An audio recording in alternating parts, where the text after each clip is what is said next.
रहीम। आज हम अपने प्रीवियस लेक्चर की जो काइंड ऑफ सेंटेंसेस की थी उसकी 3 एग्जाम्पल आपने 2 करनी थी और काम में भी। नेक्स्ट हम उसकी जो 3 रह गए 3 काइंड्स वो हम आज करेंगे। आज के इस लेक्चर में काइंड्स ऑफ सेंटेंसेस हमारा टॉपिक है। तो इस सबसे पहले हम इसकी जो है मैं आपको करवाऊंगी थर्ड काइंड है इसकी इम्पेरेटिव सेंटेंस। इम्पेरेटिव सेंटेंस में क्या होता है कि ऐसे सेंटेंसेस होते हैं, इनको जो उर्दू अगर हम इनका नेम लें तो इनको हम इंशाइया जुमले कह सकते हैं। जो इनका उर्दू नेम है इंशाइया जुमले। तो इन फिक्रात के अंदर होता क्या, यानी हमें पता कैसे चलेगा कि इम्पेरेटिव सेंटेंस है। तो इनके अंदर मोस्टली जो होता है वो किसी काम की कमांड दी जाती है, रिक्वेस्ट की जाती है, एडवाइस दी जाती है या सजेशन दिया जाता है। ऐसे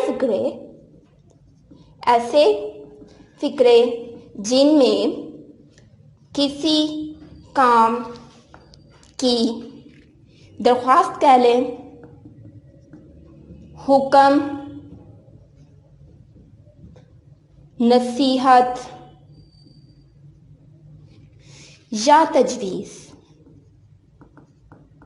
पेश की जाए तो वो क्या कहलाते हैं, इंशाइया जुमले या इम्पेरेटिव सेंटेंस। यानी कमांड, एडवाइस, सजेशन और रिक्वेस्ट, ये 4 फॉर्म हैं जो क्रिएट करती हैं किस चीज़ को, इम्पेरेटिव सेंटेंस की फॉर्म को। तो मैं आपको एग्जाम्पल के थ्रू शो करती हूँ कि कौन से सेंटेंस जो है वो इम्पेरेटिव को नॉमिनेट करते हैं। फॉर एग्जाम्पल जिस तरह अगर मैं कमांड यानी हुक्म, ऑर्डर को नॉमिनेट करूँ, मैं कहूँगी डू योर ड्यूटी या फिर शट द डोर। अब देखिए फिक्रे में ये हमें इन फिक्रों के अंदर यानी इम्पेरेटिव सेंटेंस की फॉर्म के अंदर जो है मोस्टली ये होता है कि सब्जेक्ट यूज नहीं किया गया होता और उससे हमें पता चल जाता है कि ये कौन सी फॉर्म है, इम्पेरेटिव। अब देखिए यहाँ पे ये फिक्रे में सब्जेक्ट नहीं है, नीचे वाले सेंटेंस के अंदर भी सब्जेक्ट नहीं है, यानी और ये किसको नॉमिनेट कर रहे हैं, ये ऑर्डर को नॉमिनेट कर रहे हैं। ठीक है। और अगर हम एक एग्जाम्पल मैं आपको रिक्वेस्ट के जरिए से देती हूँ, जिस तरह रिक्वेस्ट में हम कहते हैं please give me a glass of water, please give me a glass of water. अब देखें ये फिक्रा प्लीज, मोस्टली हम क्या करते हैं काइंडली या प्लीज, ये 2 वर्ड ऐसे हैं जो कि रिक्वेस्ट को शो करते हैं कि ये फिक्रे में रिक्वेस्ट की किया। अब ये किस को नॉमिनेट कर रहा है, ये रिक्वेस्ट को कर रहा है। इस तरह अगर हम सजेशन के लिए हम लेट का यूज करते हैं, लेट हमेशा 2 फॉर्म में यूज होता है, एक रिक्वेस्ट के लिए और एक सजेशन के लिए। जिस तरह मैं कहूँ let us go to school. अब देखें इसके अंदर भी सब्जेक्ट बिल्कुल नहीं है, हमें पता चल रहा है। और ये किस चीज को नॉमिनेट कर रहा है, यानी स्कूल जाने की तजवीज को जाहिर किया जा रहा है कि चलो हम स्कूल चलते हैं या चलो स्कूल चलें। तो ये कौन सा हो गया, ये हो गया सजेशन का। अब एक इसी तरह एक और, अब देखें ऑर्डर से भी, रिक्वेस्ट से भी और सजेशन का। अब हमारे पास क्या बच गया, just only for advice. Advice क्या होती है, नसीहत, यानी जब हम किसी को किसी अच्छे काम के करने के बारे में बताते हैं या कहते हैं तो वो एडवाइस कहलाते हैं। जिस तरह नेवर टेल अ लाई। अब इसके अंदर किस चीज से रोका जा रहा है, झूठ बोलने से, कि झूठ मत बोलो। तो ये किस चीज को शो कर रहा है, ये शो कर रहा है एडवाइस को। तो ये 4 फिक्रे यानी इसके अंदर 4 फॉर्म्स मैंने आपको बताई हैं, रिक्वेस्ट, कमांड या फिर ऑर्डर, एडवाइस या फिर सजेशन। तो ये 4 सेंटेंस आई थिंक आपको अच्छे से ये समझ आ गए। हमारी जो 4th फॉर्म है वो क्या है, एक्सक्लेमेटरी सेंटेंसेस। एक्सक्लेमेटरी कहते हैं इस्तजाबिया जुमले उर्दू में इनको कहा जाता है। और ये ऐसे फिक्रे होते हैं जिनके अंदर हम वर्ड्स यूज़ नहीं करते हैं, हम जस्ट अपने इमोशंस, अपनी फीलिंग्स जो होती हैं, हम उस चीज़ का इजहार करते हैं बगैर वर्ड के यूज़ के। यानी जो हमारी खुशी की, हमारी गमी की, हमारे अफसोस की या गुस्से की जो फीलिंग्स होती है ना, उनको हम एक्सक्लामेटरी सेंटेंसेस बोलते हैं।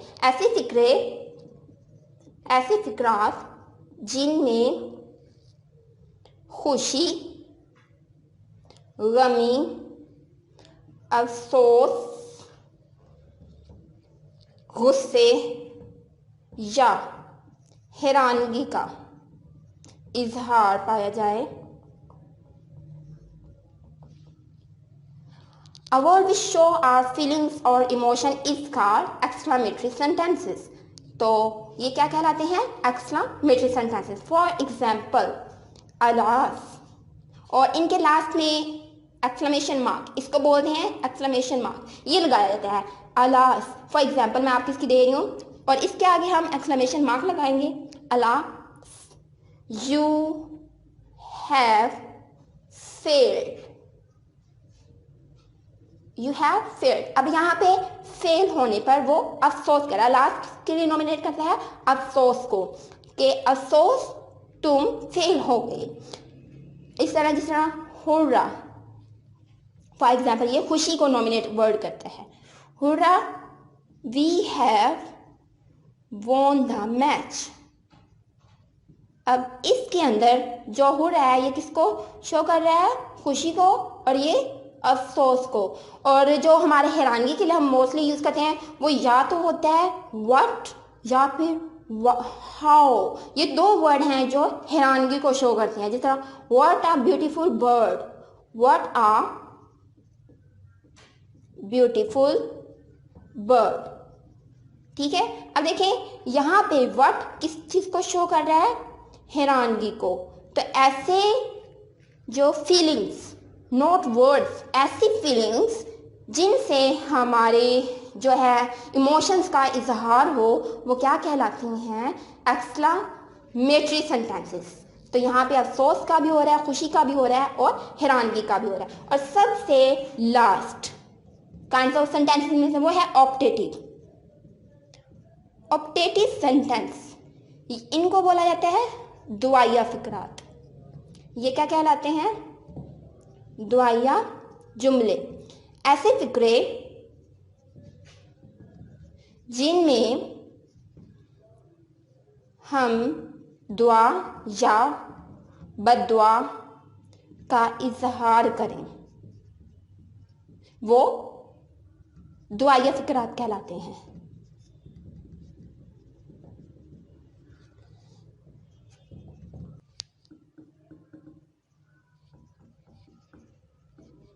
Kinds of sentences of dative sentences. दुआया जुमले फॉर एग्जाम्पल। और इसके अलावा इसमें हम किसी ख्वाहिश का भी इजहार कर सकते हैं, यानी इनके अंदर ख्वाहिश, दुआ या बद्दुआ जाहिर की जाती है।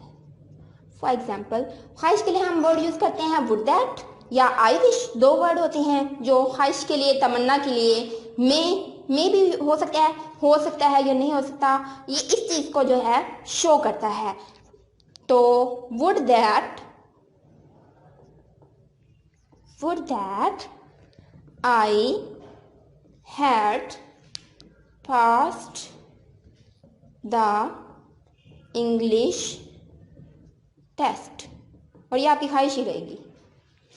इसके बाद सेकंड है फॉर एग्जाम्पल में, ये जो वुड दैट है ये किसको जाहिर कर रहा है? ख्वाहिश को या तमन्ना को या हसरत को। मे I pass the examination.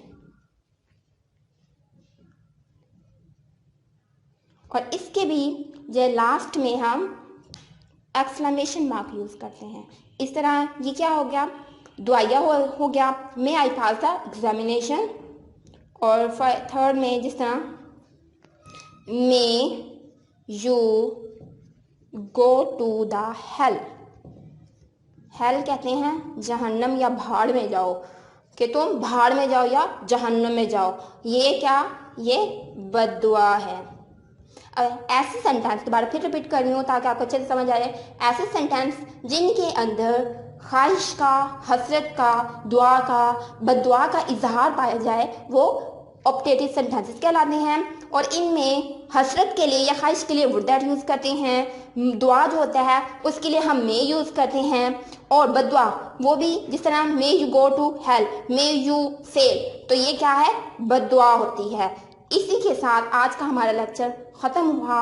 Homework में आपने ये तीनों सेंटेंस की जो काइंड्स हैं इनके तीन तीन सेंटेंस अपनी तरफ से अच्छे से कंप्लीट नीट तरीके से बनाने हैं आज की डेट डाल के।